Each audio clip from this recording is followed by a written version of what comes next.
No empire is ever destroyed by its enemies unless it has already buried its own heart in its own chest. And the Middle Kingdom, heir to the pride of the Amenemhat dynasty, signed its death sentence the moment it accepted order in place of truth. Order, unless built upon fear, is nothing but a dream, and dreams, when they grow too large, inevitably transform into nightmares. The heirs of Amenemhat tried to imprison the world by building walls around the minds of the people, but walls always crack from the place no one is looking. The central power, once a blade held to the throat of every province, began to corrode, not from rebellion, but from the people becoming accustomed to weakness. There is no betrayal more devastating than the moment when people no longer see their ruler as a necessity, but as a burden. The 13th dynasty was a corpse that still twitched. Kings who ruled for less than a year.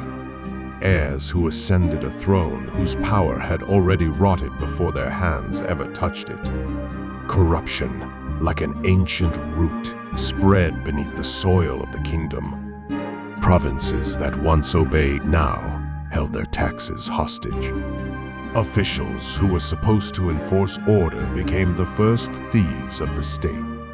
A treasury that was once a symbol of power shriveled into a dry pit. The ideology of order could no longer justify even itself, because order, once no one believes in it, becomes nothing more than a slogan.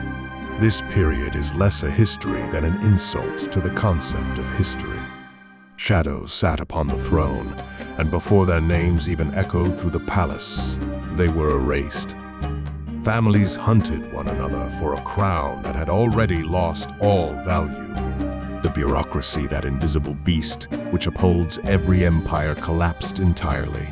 The South no longer had a path to the North, and the North no longer saw any reason to obey the South. And in this vacuum emerged figures who were not yet conquerors, who were not even seeking power at first. The Asiatic foreigners.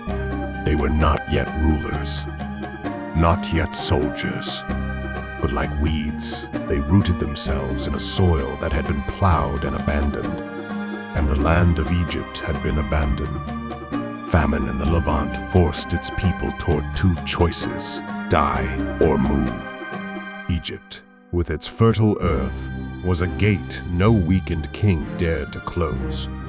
They entered the Delta, not as invaders, but as starving migrants who only wanted to survive. But hunger is always the first teacher of power. Slowly, they turned avarice into a base not through swords, but through trade, family networks, and labor. And Egypt, fragile and naive, committed the same error countless nations would repeat centuries later, relying on foreigners for internal security.